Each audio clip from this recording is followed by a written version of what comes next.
If I walked into a shelter, I don't know if I would have picked these two, you know? But it's just really nice that they kind of came into my lives and I didn't have to pick. Hey girls and their cats, welcome in. And now kiss. They're over it. Oh, that's very invasive, Goo. She's a sniffer. My name's Olivia.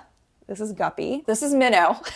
I am an admissions and placement specialist at the ASPCA. I'm also a content editor for Flatbush Cats, and I also do adoptions for Bay Ridge Kittens. If you had told childhood me that I would be working with cats and have two cats of my own, I would have been like, no way. My dad was allergic to both shedding dogs and cats. So I was never really a cat person. Somebody found Guppy when she was 5 weeks old, dodging cars on a highway in Georgia. They pulled over and brought her in, and I was on a local Lost and Found Pets Facebook group. And they posted this little picture of her looking crazy, saying, I found this tiny kitten, she's super friendly, I can't keep her. I think I blacked out because before I knew it, I'd messaged the guy saying, I'll take her in. And I'd actually originally lined up a rescue here in New York City to take her in because she'd have a better chance of getting adopted up north in New York than down south in Georgia. That never happened. I canceled the intake date and moved apartments with 6 months left of college so I could have her. And now she's almost 5. So Minnow is 2.5. My first real animal welfare job here in New York City was I was a cattery technician at a shelter called Animal Haven. There was one evening where we were doing an owner surrender of a family who had a lot of cats. Those cats had kittens.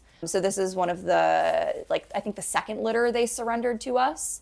All of them were covered in diarrhea. So I ended up staying late that evening to give all of these guys butt baths. He was the runt of the litter, actually.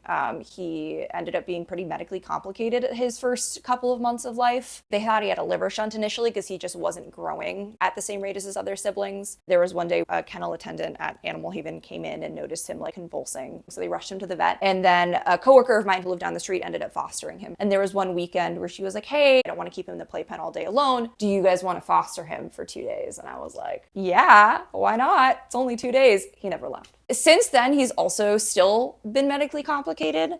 He didn't have a liver shunt, thank God, but he ended up getting diagnosed with feline coronavirus. He has had rodent ulcers. He fractured his elbow. He ended up getting his neuter incisions infected. And that's when I found out he was also sensitive to anesthesia. So he needs to be reversed every single time he comes under sedation. And he already has elevated kidney values and he's 2.5. So did I know I was getting a lemon? No, but I wouldn't have it any other way.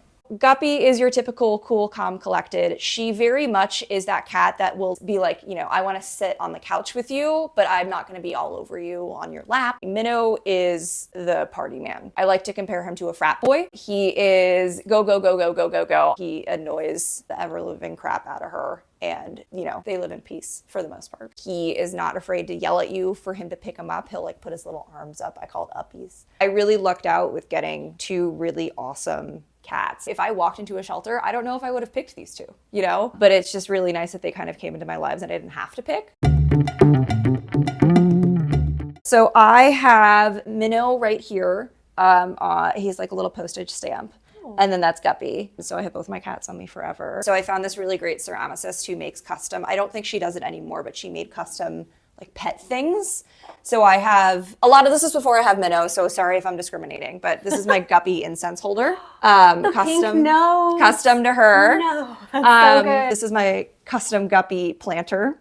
From the same ceramicist. I went to Scotland last summer. It's probably my favorite country ever. And I found this really nice shop that had prints from local artists. And I saw that and I'm like, oh, that's my cat. So this is my office space. So, I like to have a lot of cat art. I like to think this is my fish cat chair. This is a really awesome ceramicist, Joro Studios, that I found on Instagram, but she did commissions for a while. So this is me and Guppy as cowgirls. This is also from the same artist who did the mug. My really good friend Logan gifted this to me as a housewarming present when I first moved in. Matthew Gray Gubler is one of my favorite actors. And a friend of mine met him in Savannah when I was up in New York and he made this for me. She told him that I do cat rescue. So that was his version of a cat from Matthew Gray Gubler. This is my newest edition. I got this off of eBay, but it has a little kitty at the bottom. I commissioned this portrait of me and Guppy.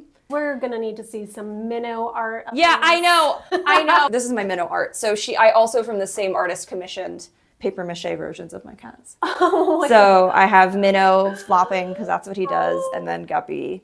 So that's my Minnow art. Yes. I'm working on my Minnow collection. And then I also got gifted a little Guppy hanger. God, this really is all Guppy centric now that I'm saying it, but nobody has a favorite. Nobody has a favorite, clearly. Where do you keep your litter box? Oh, great question. I'm very lucky to live in a 2-bedroom that we've converted one of them into the office, so they're in the office. I have a very basic litter box setup. I have found that these top entry boxes just work best for my cats. If they made a stainless steel version of them, I'd like die. I've had them all. I've had an open litter box. I had a covered litter box. This is just what has kept like the litter in the best and the smell. And they like them. I have 2, they're right next to each other. At one point I thought I was probably gonna separate them in 2 different parts of the apartment and I never did. So that's why I have like 2 litter genies, 2 litter scoops. Do I use them all? No. I see. The 2 litter genies are great though because I'm lazy and I don't have to like tie the bag off and toss it as often. Because one gets full, I move to the other. These litter mats are my holy grail. I used to think litter mats were stupid and didn't work. And these are the only ones that have actually worked where litter stays in. It used to be litter everywhere in my house. They track it everywhere. Well, these are probably the biggest litter mats yes, I've ever seen. They're huge. They're huge. It's its own dedicated area. I'm very lucky to have the space to give it this much room. I use World's Best, which is great. I personally am just not a fan of clay litter. It is flushable and it's nice because it's made of a natural material. So I don't, if they do accidentally ingest it, it's not like a crazy, foreign material to them. I think they can still probably digest it. World's Best is great. I like it. It's World's Best. I always think having 2 litter boxes for 2 cats is easiest. I know they say like as many litter boxes as you have cats plus 1, but this is New York City. I have not come across a situation where that's been the case. Like No. most people find that last litter box, the cats won't use it. They don't use it. So 2 is our happy medium. My boyfriend is like, can't we just downsize to 1? And I said, do you scoop it? No. Let's talk about all of these amazing Oh my God. toys. Look at this enrichment area. So yeah, we have lots of enrichment. This Ripple rug I got from work. Minnow specifically really loves crinkly plastic, and that makes the best noise. He will loaf on the crinkle bag on the Ripple rug. As you noticed earlier, he for some reason walks in slow motion on top of it. This orange was an impulse purchase off of TikTok Shop. Not sponsored because I don't know where these things come from. I just know that they don't cost that much money and show up at my door in like 3 days. So Minnow's a really great cat in the sense of he doesn't go for the furniture. But Guppy, she only likes the shame blanket. this one corner of the couch. Guppy! Yeah, so she's never really scratched anything else. The cardboard scratcher is all Minnow, but she's used this a couple of times. So, okay. Good purchase. I am a Maximista. I could die in a TJ Maxx. Specifically, some of them have really good pet sections. And a friend of mine was at a suburban TJ Maxx, which just, they hit better than the New York City ones, let's be real. She found this and she texted me and she was like, do you need it? And I said, absolutely, I need it. Minnow was using it for a while. Like he was in it immediately. She only started using it this last week. But these guys have always been soft blanket freaks. So I have one on the couch. And then this windowsill is just so large and they like to look at the birds. This is Mouse. I just realized this mouse has since been like deboned. We go through them pretty regularly. He loves Mouse Wand. Let's talk about what you feed your cats. Oh, yes. So food has been, I feel like cat food is such a hot debate. Everybody has like, what's the best, what's the worst? Yeah. This is what works for us. They really like the Pre-Unipro plan. I get like the poultry mixed bag. They don't like seafood. They're named after fish. I wonder if it's because, fish are friends, not food. Don't mind my little bow clips. I don't have proper clips to keep the bag closed. Coquette. So coquette, I know. I've always really liked the packaging for Taste of the Wild. It's just like aesthetically pleasing.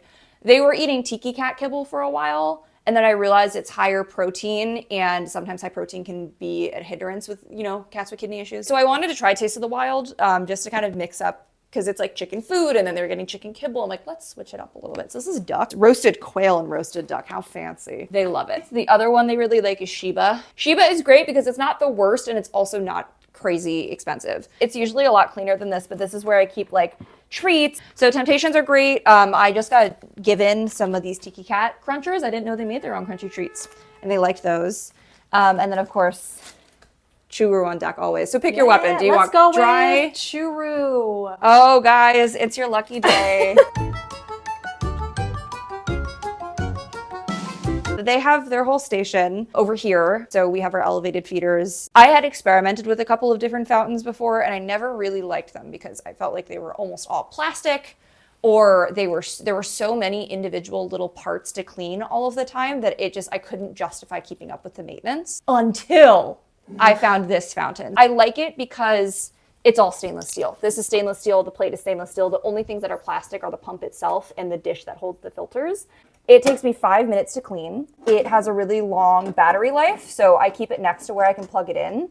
just so it's there. It's like pricier for a fountain. I think it was like $55 on Amazon, but it's like my favorite fountain. I can't recommend it enough. I had wanted a cat tree because I wanted a space where I felt like Guppy could like escape from Minnow if she needed to because he gets a little bit too much. I spent weeks looking for a cat tree that I liked that was not crazy expensive, and I found this one online. Oh, I want to see if I can show you how we do uppies. Can we do uppies?